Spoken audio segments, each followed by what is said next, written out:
अच्छा, ये देखा गया, बहुत से लोगों ने ये कहा कि हनीफ कुरैशी साहब से सबकत लिसानी कभी हुई, कभी ये हुआ, तो उन चीज़ों को क्लियर करने के लिए, लोगों को अपना गुमराह करने के लिए ये 26 नवंबर का स्टंट उन्होंने जो है ना वो एक्सेप्ट किया। तो इस पे भी अपनी राय ज़रूर दे दें आप, ताकि अवाम को भी पता लग जाए कि आज और 2011 या उससे कबल मुफ्ती हनीफ कुरैशी साहब का कद कितना बड़ा था और आज कितनी मकबूलियत उनकी है। इस हवाले से क्या कहते हैं? देखें, आपका फरीक मुखालिफ, मैं तो अभी हमारे वो जो लाहौरी हमारा मुखालिफ ग्रुप है, मैं तो उनकी वो वीडियोस भी देख रहा था, हंस रहा था। वो कहते हैं जी कि इनको अब कोई तकरीरों में बुलाता नहीं है, इनके जलसों में कोई बंदा आता नहीं है, तो इनको तो अवाम सुनना ही छोड़ दी है। तो मैं इस पर हंस ही सकता हूँ, मैं इस पर क्या कह सकता हूँ। यानी उस दौर में ये लोग इस तरह की बातें कर रहे हैं कि जब हमारा डेली का जलसा लाइव चल रहा होता है, जी जी, और डेली जो हमारा प्रोग्राम होता है उसकी वीडियोस भी, उसकी तस्वीर भी और उसके इश्तिहारात भी वो सोशल मीडिया पे अपलोड हो रहे होते हैं। अब जब ऐसे आलम में लोग इतनी डटाई के साथ वो खुला, जिसे कहते हैं ना, झूठ बोलें, तब उसका तो कोई बंदा इलाज नहीं कर सकता। तो इसी तरह से जी कुरैशी साहब को चूँकि अहले सुन्नत ने मुस्तरद कर दिया था, तो इस वजह से जनाब उन्होंने ये 26 नंबर वाला स्टैंड छोड़ा। ये उन लोगों ने किया। पहली बात तो ये है कि सबकत लिसानी या किसी बंदे के हवाले से कोई कमी बेशी, ये पाकिस्तान में वो बंदा बताएं जिसके हवाले से ऐसा नहीं हुआ है। कोई भी बड़े से बड़ा आलिम दीन बताएं कि जिसके हवाले से ये चीज़ें नहीं हुई हैं। मुझे वो शख्सियात बताएं जिनके खिलाफ फतवाबाजियाँ नहीं हुई हैं, ठीक है। और तो छोड़ें यार, दावत इस्लामी जैसी इतनी बड़ी तंजीम है, इनके जो अमीर हैं अलियास तार कादरी साहब, बरेली शरीफ से दावत इस्लामी के खिलाफ फतवा मौजूद है, हमारे पास ये सारी चीज़ें मौजूद हैं। अच्छा, फतवे आए हुए हैं उनके खिलाफ मौजूद हैं। ये सबकत लिसानियों के? अब सिर्फ उनके नहीं, पाकिस्तान में नाम लें आप किसी बड़ी सी बड़ी शख्सियत का, हम आपको बताएंगे। बाकी रह गए जी कि हमारी सबकत लिसानी वगैरह, हमारा वो मामला पहले हुआ था, अल्हम्दुलिल्लाह हम अपने मामले को क्लियर कर बैठे। हम डॉक्टर खताई की तरह डटे नहीं हैं। डटना, किसी गलती को गलती ना मानना और डट जाना, ये शैतान का काम होता है। अल्हम्दुलिल्लाह हमने जब देखा यार हमसे ये कमी हुई है, वो जिस लेवल का भी कमज़ोरी थी, कोताही थी, हमने माफ़ी मांगी। फिर एक होता है ना ज़मीर को मुतमईन करना, ज़मीर को मुतमईन हमने तो यहाँ तक किया वैस भाई, अल्हम्दुलिल्लाह अज़ीम। मैं तो सीधा चला गया मदीना शरीफ। मदीना शरीफ जाके रोज़े रसूल पे बैठ के तौबा करके, अपने मामलात करके, हुजूर की बारगाह में जाकर कहा, या रसूलल्लाह आप सिफारिश करें, अल्लाह करम करने वाला है। तो पूरे जिसे कहते हैं ना, मुकम्मल इत्मीनान के साथ अल्हम्दुलिल्लाह मदीने से वापस। अच्छा, आपने जिक्र खैर कर दिया दावत इस्लामी का। मैं चूँकि कराची से ताल्लुक़ रखता हूँ, तो इस तंजीम की सरगर्मियाँ देखता रहता हूँ। काफ़ी चीज़ें ऐसी भी हैं जो काबिल ज़िक्र है, सिवाय ये कि अहले बैत के मामले के हवाले से नहीं मालूम क्या क्या राय है। मगर आपको ज़ेर बहस लेकर आए, ज़ैद बकर का सिलसिला शुरू हुआ, आपने उनको भी आड़े हाथ लिए, तो अपने लोगों के साथ तो आपको ज़रा सा नरमी के साथ नहीं पेश आना चाहिए? देखें वैसे भाई, दावत इस्लामी तंजीम के साथ मेरा कोई झगड़ा ये वो नहीं है। तंजीमों में अच्छे बुरे लोग सारे होते हैं, और तंजीमों में कोई बंदा अगर अच्छा काम करता है तो वो क्रेडिट तंजीम पे को जाता है, और अगर तंजीम में कोई बंदा शरारत करता है तो फिर वो उसका खमियाजा तंजीम को भुगतना पड़ता है, जब तक कि वो तंजीम उस बंदे से लाताल्लुकी। सिर्फ खताई साहब जो हैं, डॉक्टर साहब, इन्होंने 3.5 साल पहले नबी अलैहिस्सलाम की बेटी के हवाले से वो जो अल्फाज बोले, हम उसको जुबान पर नहीं लाते। फिर वही नहीं है, उसके बाद ने उस गलती को छुपाने के लिए इल्ज़ाम दर इल्ज़ाम उलमाए किराम सादात के खिलाफ, फिर मैं कहता हूँ कि ऐसे ऐसे अपनी तरफ से ब्लंडर मारे कि नबी अलैहिस्सलाम की बेटी को जी ना हज़रत अबू बकर ने लुक़्मे हराम से बचा लिया। फिर जनाब कहीं अंबिया की ख़ताएँ पूरे पूरे सेमिनार करके वो गिनवाते रहे। फिर वो चीज़ें कि जिनके बारे में आला हज़रत फ़ाज़िल बरेलवी ने फरमाया था कि भाई वो सिर्फ कुरान की तिलावत में अगर वो चीज़ें आएँ या अगर हदीस के हवाले से तो इजाज़त है, बाकी उनको आप अवाम के सामने नहीं बयान कर सकते। तो ये पूरे पूरे हज़ारों के मजमे में और सोशल मीडिया पे और ये जनाब सरेआम बयान कर रहे हैं, और साथ साथ ये कह रहे हैं कि जी ये कुरान है। और यहाँ तक इन लोगों ने बदबख्ती का मुजाहरा किया कि साथ साथ ये दावे कर रहे हैं कि भाई ये बातें चूँकि कुरान में आई हुई हैं, तो अगर कुरान की चीज़ें तो हमने बयान कर दी तो कौन सी बात है। अब आप बताएं कि भाई अंबिया अलैहिस्सलाम के हवाले से जिस तरह बहुत सारे अंबिया के कसस में चीज़ें मौजूद हैं कि जो अल्लाह और उनका नबियों का मामला है वो हम उनको ज़ुबानों पर डिस्कस नहीं कर सकते, लेकिन इन्होंने उन चीज़ों को, अवाम को ऐसा जरी कर दिया कि जनाब अब इनके लोग मुस्टंडे छोटे छोटे बच्चे जो है ना मदरसों के, वो नबियों की खताएं करते फिरते हैं। तो इस तमाम सिनेरियो में ये जलाली जो हैं, ये बिलखुसूस ये अशरफ खताई, इसकी पूरी टीम ये सादात को गालियां बक रही है, आले बैत के खिलाफ बकवास कर रहे हैं, सारा कुछ कर रहे हैं। यहां दावत इस्लामी नहीं बोली है और एक वाज़े मौक़िफ़ इन्होंने दिया एक उम्मत में नया मौक़िफ़ के भाई सईद कायनात इस मसले पर खता पर थी। एक तरफ दावत इस्लामी सहाबा के मसले में इतना, हजरत साहब की तालीमात हैं, वो कहते हैं जी कि जिस बंदे के दिल में साहबी का बुग़्ज़ हो तो उससे मेरा गडर अच्छा है, जिस दिल में साहबी का बुग़्ज़ हो उससे मेरा गडर अच्छा है। और फिर हजरत अमीर मुआविया रज़ी अल्लाह तआला अन्हु के हवाले से उन्होंने ये एक वाज़े कहा जी कि जिस बंदे के दिल में उनका जर्रा सा बुग़्ज़ हो वो मेरे जनाजे में शरीक न हो। एक तरफ माशाल्लाह ये काबिल तहसीन बात है कि सहाबा के बुग़्ज़ियों के बारे में हमारे दिलों में जज्बात सख्त होने चाहिए, लेकिन सवाल ये है कि दूसरी तरफ रसूलुल्लाह की बेटी के वाले से बंदा बकवास कर रहा है, कुछ भी नहीं कहा, ना आपने फतवा दिया ना और कुछ किया, बल्कि हमें इस पर भी तहफ़्फ़ुज़ात रहे कि आप अपने लोगों को साइलेंस मैसेज देते रहे कि भाई दुआ करते रहे कि हजरत साहब बीमार हैं, हजरत साहब को अल्लाह शिफा दे। बाकी पाकिस्तान में हज़ारों लाखों बड़े बड़े जय्यद उलमा बीमार होते हैं, वहाँ कोई दुआ नहीं आती। चले हम इस चीज़ को डिस्कस नहीं करते हैं, लेकिन जब आपने पहले नहीं बोले, हम इसकी उज़र महसूस करते रहे कि यार तंजीमें बहुत सारी चीज़ों से अवॉइड करती हैं, उनके एक तंजीमी सेटअप होता है। अब किस चीज़ ने इनको काटा था कि जब मैंने इनको गिच्ची से पकड़ा, हमारी बहस शुरू हो रही थी और वो यहाँ तक आ चुके थे कि जब मैंने उनको यहाँ तक घसीट कर में ले आया था कि बताओ अगर कोई हज़रत अबू बकर सिद्दीक़ के बारे में खता का कौल करे तो वो गुस्ताख होगा, यानी अगर करके मैं सवाल कर रहा हूं। तो अब उनकी तरफ से रोला पड़ गया कि जी देखो इन्होंने अबू बकर सिद्दीक़ की बेअदबी कर दी। तो ये पूरी कौम के सामने नंगे हो गए थे कि मैंने फिर पकड़ लिया कि भाई अबू बकर सिद्दीक़ के लिए अगर सवाल करो कि उनसे ये खता हुई है तो ऐसा बंदा गुस्ताख है। तो सईदा ज़ारा के हवाले से तुम जो लंबी लंबी जुबानें खोल कर तुम स्टेजों पर खड़े होकर कहते हो कि जनाब वो जब वो मांग रही थी तो खता पर थी, उस पर कुछ और नहीं, उस पर जनाब कोई कुछ भी नहीं, कोई रद्द अमल मांगते रहे, सवाल करते रहे। तो पूरी कौम ये तड़प करती रही कि दावत इस्लामी की तरफ से, उनके मुफ्तियों की तरफ से जनाब कोई ना कोई वाज़ेह मौक़िफ़ आए। अब दो ही बातें ना, या वो जलाली ठीक हैं या गलत हैं। अगर वो सही हैं तो इनके मानने वाले बहुत सारे लोग उसको गलत भी समझ रहे हैं, और अगर वो गलत हैं तो इनके अक्सरियत उसको सही समझ रही है। तो जो उसको सही समझ रहे हैं तो मामला तो सईद कायनात की बेअदबी का है। अल्लाह, ये कोई यहाँ सियासी वोटों का मसला तो नहीं है कि खैर है अगर एक कैंडिडेट को दे दिया ये दूसरे को दे दिया। भाई सईद कायनात की तौहीन का मामला है, तो यहाँ ये क्यों चुप हैं? तो मैंने अब इनको इसलिए यहाँ मैंने इनको थोड़ा सा सवालात कर रहा हूँ मैं इनसे कि मैंने सवाल किया तो मेरे वाले से तो ठक जैद करके फतवा आपने दे दिया, और फिर उसमें भी वो जो मुफ्ती एहसान साहब हैं वो अपने आप को बज़ाहिर वो लोग कहते हैं कि जी हम लोगों की, हमने पूरी उम्मत की इस्लाह का बेड़ा इन्होंने उठाया है। तो वहाँ उन्होंने जो मेरे हवाले से अपने कमेंट्स लिखे, उन्होंने वहाँ पर जैद गो के जैद कहा, लेकिन सबको पता है भाई बंदा कहेगी 26 नवंबर वाला जेलम वाला, तो सारी दुनिया को पता है 26 नवंबर जेलम वाला मिर्जा मोहम्मद अली है। भाई जो एक पूरी कौम को पता है, एक चीज एक मुतय्यन है। तो एक जब हमारा मुनाजरा एक बकवासा चल रहा है, एक सारा मामला हो रहा है, तो वो मैं ही हूं।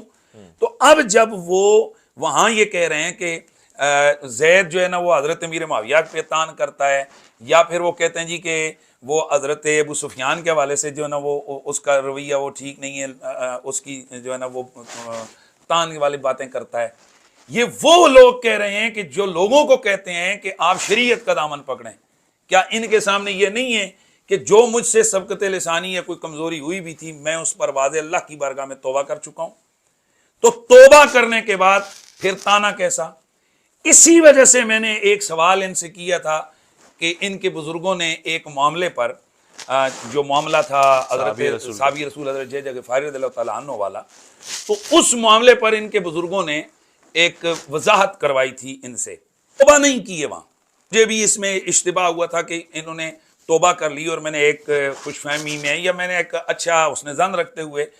कि मुझे ये बताया गया जी कि इन्होंने इस चीज़ से रुजू कर लिया, तौबा कर ली, तो मैंने उसको कोट किया अपने एक जलसे में कि जी इन्होंने तौबा कर ली है, और उसको मैंने पॉजिटिव अंदाज से बयान किया कि यार ये अच्छी बात है कि एक बंदे से कमज़ोरी हो तो तौबा करें। बाद में जब तहकीक की तो पता चला कि हजरत साहब ने खुद इससे तौबा नहीं की। मैं इस बहस में नहीं पढ़ता, अच्छा, मैं सिर्फ ये पूरे पाकिस्तान के मुफ्तियों से पूछना चाहता हूं कि खुल के अवाम को बताएं कि एक आदमी साहबी रसूल के बारे में किताब में गाली लिखे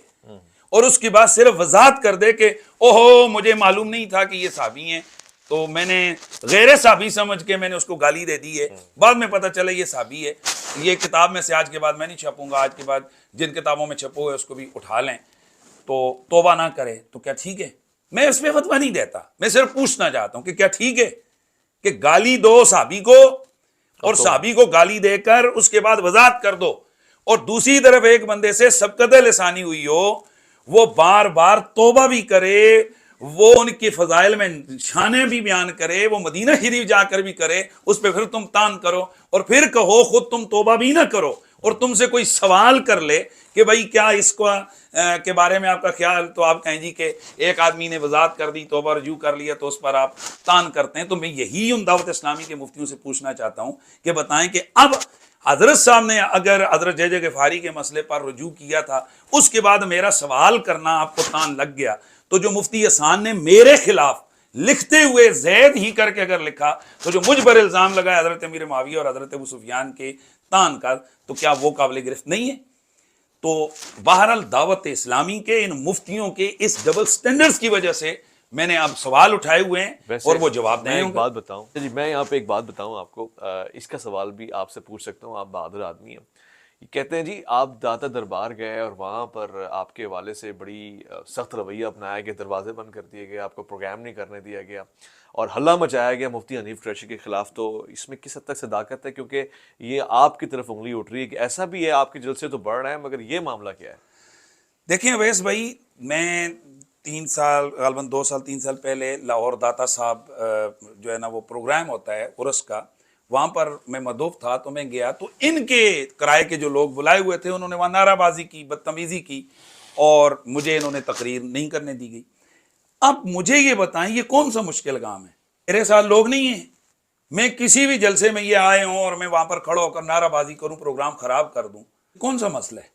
ये तो पाकिस्तान के किसी भी जलसे में कोई भी आदमी कहीं भी कर सकता है, हमारी तरफ भी और उनकी तरफ भी। हमारा ज़र्फ आप देखें कि हमने उसके बाद अपने लोगों को स्ट्रिक्टली मना किया कि हमारी तरफ से कभी ऐसा नहीं होगा, इन्होंने गलत काम किया है, इन्होंने खुद दाता साहब के दरबार की बेअदबी की है, मस्जिद की तौहीन की है, इन्होंने एक पूरी मुनज़्ज़म साजिश करके, पूरा प्री प्लान करके, जलाली के खिताबात इस पर मौजूद हैं कि उसने कहा कि हम नहीं करने देंगे, फिर नहीं करने दिया। इस पर इन्होंने फिर पूरे मुल्क में कहा वो देखो जी दाता साहब रिजेक्ट कर दिया हनीफ कुरैशी ने अपने आस्थाने से।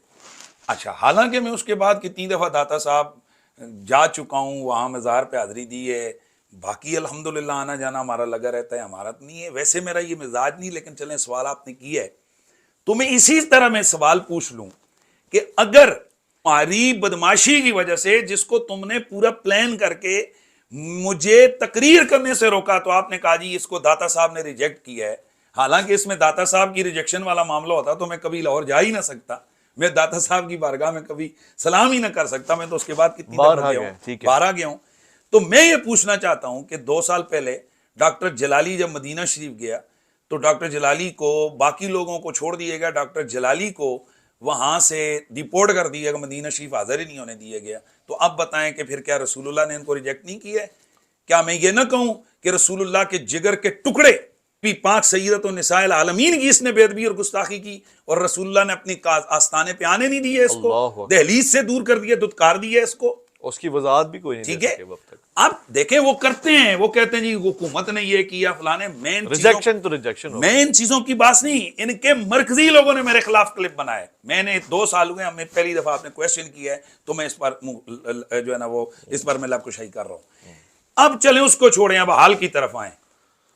अगर अब मैं यहाँ इसी चीज को लेकर कहूं कि अभी हाल में मोहतरम किबला इलियास अत्तार कादरी साहब को मदीना शरीफ दरबार रसूल पर हाजिर नहीं होने दिया गया। अल्लाहू अकबर। भाई सरकार के आदमी उनके साथ, सरकार के रोजे अतर के बाहर वो पहुंचे मस्जिद नबी के बाहर, और खुद आकर उनकी वीडियो मौजूद है कि उन्होंने कहा है कि जी मुझे वहां पर हाजिर नहीं होने दिया, मुझे सरकार की बारगाह में हाजिरी से जो है ना वो रोक दिया गया। अब अगर मैं इसी पॉइंट को लेकर आऊं कि जलालियों की हिमायत करने की वजह से इलियास कादरी साहब को भी बैन कर दिया मदीना शरीफ में, रसूलुल्लाह ने कहा तू मेरी बेटी के गुस्ताख के साथ खड़ा हुआ है, ले अब मेरे दरबार पे नहीं आ सकता। ओहो, क्या कहेंगे आप? ये सेम फार्मूला आप वहां लगा नहीं, अब लगाएं ना। अगर मेरे वजह से दाता साहब ने मुझे रिजेक्ट किया है, हालांकि बदमाशी सीधी सीधी तुम्हारी है कि तुमने अपने लोगों को तैयार करके वहां भेजा कि नारे लगाओ और तकरीर ना करो। मैं तो फिर वहां पहुंच गया, हाजरी आस्थाने पे दे दी, उसके बाद भी गया। तो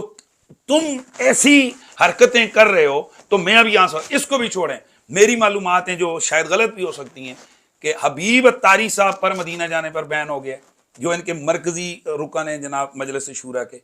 और उस पर यह भी हमारे पास मजबूत जराए से खबर है, अगर ये गलत भी हो सकती है, कि उस पर लाखों करोड़ों रुपए खर्च करने का भी पूरा तरीक़ाकार इख्तियार किया है हबीब अत्तारी साहब ने, कि मुख्तलिफ ज़राए इस्तेमाल किए। और अभी भी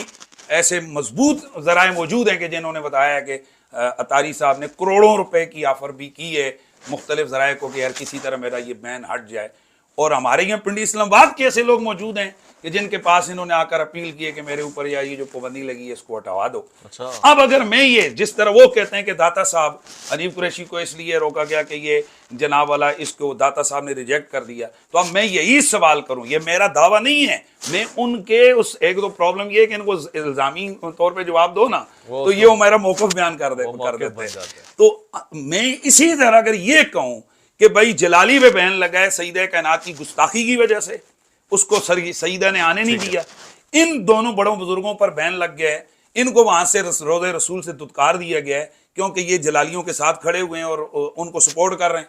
तो अब कैसा लगेगा इन तमाम लोगों को? मेरी जगह उनको और उनको मेरी जगह रख के जरा सोचिएगा। ठीक हो गया। अच्छा, वैसे मुफ्ती साहब दावत इस्लामी की बार बार बात हो रही है, मैं इन मामलात में पढ़ता भी नहीं हूँ, लेकिन मैंने तो बड़े उनके पॉजिटिव काम भी देखे। मुतनाज़े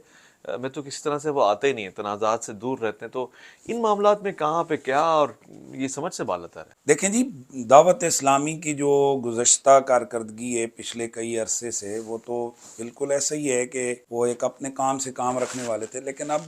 कुछ अरसे से दावत इस्लामी गैर मुतनाज़ा नहीं रही है। दावत इस्लामी वाज़े तौर पर अपना एक अलग से उनका एक नज़रियाती सिलसिला वो शुरू हुआ है, और बिलखुसूस अभी तो उनके मुफ्तियों ने यहाँ आकर तो पूरा वो एक खताई ग्रुप के साथ खड़े हो गए। तो अब जब तक वो वजाहत नहीं करते हैं तो हम तो यही समझेंगे कि भाई खताई डॉक्टर खताई साहब के लिए उनके जो अमीर हैं वो दुआ भी कर रहे हैं, अल्लाह उसको सेहत दे, अल्लाह, चलें ये तो ठीक हो गया। लेकिन बारहा इस चीज़ का इजहार इस तरह से किया गया कि गोया खताई हमारी छतरी के नीचे है, और उसका अमली सबूत हम सोशल मीडिया पर देखते हैं कि जो इनको सपोर्ट करने वाले अकाउंट्स हैं या पेजेस हैं वो सारे तकरीबन वही हैं कि जो दावत इस्लामी के लोगों के बनाए हुए हैं। तो अगर इनका ये नज़रिया है कि रसूलुल्लाह सल्लल्लाहु अलैहि वसल्लम के जिगर के टुकड़े के लिए जो लोग ऐसी लंबी लंबी ज़ुबानें उन्होंने जो है ना वो निकाली हुई, तो उनके हवाले से जब इनका ये रवैया है तो फिर इसको ये सीधे सीधे ये गैर मुतनाज़े तो ना हुए ना। यानी आप कह रहे हैं कि मैं मुझ जैसे सादे लोग जो चंदा मस्जिद की तामीर के लिए, लोगों की कफालत के लिए दे रहे हैं, अब वो इतना बड़ा पैसा बन के इन कामों में खर्च हो रहा है कि ऐसे उलमा, ऐसे लोग, ऐसे नाम नहाद लोगों पे खर्चा किया जाए कि वो एक साहब को मैंने देखा, मुझे कह रहे हैं 5 लाख रुपए दूंगा, आप आ जाएं यहाँ पे लाहौर में। तो अब मौलवियों के पास इतना पैसा आ गया है, इन जगहों से निकल के वो ऐसे उड़ाएंगे। देखिए, ये तो नज़र अवाम देख रही है ना, हमारे लिए तो ये नहीं है। तो अवाम देखे कि जिस दावत इस्लामी के शोबा दारुल इफ्ता पे करोड़ों रुपया लग रहा है, ये मुफ्ती लाखों रुपया तनख्वाह ले रहे हैं, और उनकी हालत ये है कि जब उनसे तलाक का मसला पूछे जाए कहते हैं लड़की लड़का दोनों इकट्ठे हो। उनसे अगर दीगर सवालात पूछे जाएं तो कहते हैं जी ठीक है जी, लड़की लड़का दोनों आएंगे तो हम उसका जवाब देंगे। आप कोई सवाल पूछें कहेंगे जी फ्री के अव्वल दो होंगे तो हम बात करेंगे। अगर उनसे कहा जाए जी कि एक जैद का ये नजरिया है, वो कहते हैं जी वो कौन है जैद, वो उसको सामने लाओ। अगर कोई किसी मस्जिद के बारे से कहा जाए, एक में कहते हैं कौन सी मस्जिद है, हमें हकीकत बताओ। वहां तो आप सारों को बुलाएं, और जब सईदे कायनात के मामलात आए तो वहां पर एक फर्जी सवाल पर, हालांकि मैं उस पर यह कह रहा हूं कि भाई अगर अबू बकर सिद्दीक के लिए कोई खता की बात करेगा वो अहले सुन्नत से खारिज है। मेरी इस बात को नहीं देखा जा रहा, वो जनाब खामखा कटे हुए चीज़ें उठाकर तो मेरे खिलाफ इन्होंने फतवे दिए और सीधे सीधे उन खताइयों के साथ खड़े हो गए। तो अगर खताइयों के साथ ये लोग नहीं हैं तो फिर वो डंके की चोट पे आकर फतवा क्यों नहीं देते हैं कि नहीं भाई ये सब बेदबी का वाला काम है, हम ऐसी बात ऐसे लोगों के साथ नहीं है, तो खुल के आए ना, क्यों नहीं है? तो इसका मतलब है कि आपने अगर चंदा लेना है आवाम से तो उसमें तो आप कह रहे हैं जी हम गैर मुतनाज़ हैं, और अंदर खाते आपके वो लाखों करोड़ों रुपया उन मुफ्तियों पे लग रहे हैं कि जो सपोर्ट कर रहे हैं इन सईदे कायनात के बेदबों को। तो फिर आप सीधे खुल के सामने आए, पता चले भाई ठीक है हम इनसे टक्कर हमारी नहीं है, ना हमारा इनसे कोई मुकाबला है, ना हमारी कोई जंग है, लेकिन पता तो चले ना। मतलब खताइयों का एक टोला है, ये बाज मौलवी, हमें पता है जी ये सईदे कायनात के जात को खता पर कहने वाले हैं, डॉक्टर खताई ये उसके साथी हैं, तो यहाँ हमें भी पता चले ना कि ये हाँ माशाल्लाह ये भी उसी ग्रुप के लोग हैं, फिर अहले सुन्नत को खुल के पता चले। तो ये अब ये ना साफ छुपते हैं ना साफ सामने आते हैं, ऐसे तो नहीं होगा ना जी। या तो ये पहले खामोश रहते तो मामला लगता, अब ये बोलें तो फिर खुल के बोलें और ये बताएं कि सईदे कायनात की बेअदबी जिस बंदे ने की है, और जो बाकी हमारे सवालात उन पर हैं और मजीद भी हम करेंगे, अभी तो ये छोटे है ना, आस्ता आस्ता हम और मजीद सवालात इन पर करेंगे, और इनका हक बनता है कि फिर अब ये झगड़े में अहले सुन्नत के माबैन इस मामले में ये आए, तो फिर ये खुलकर जनाब आए और उस चीज़ का ये 1 और 2 करें।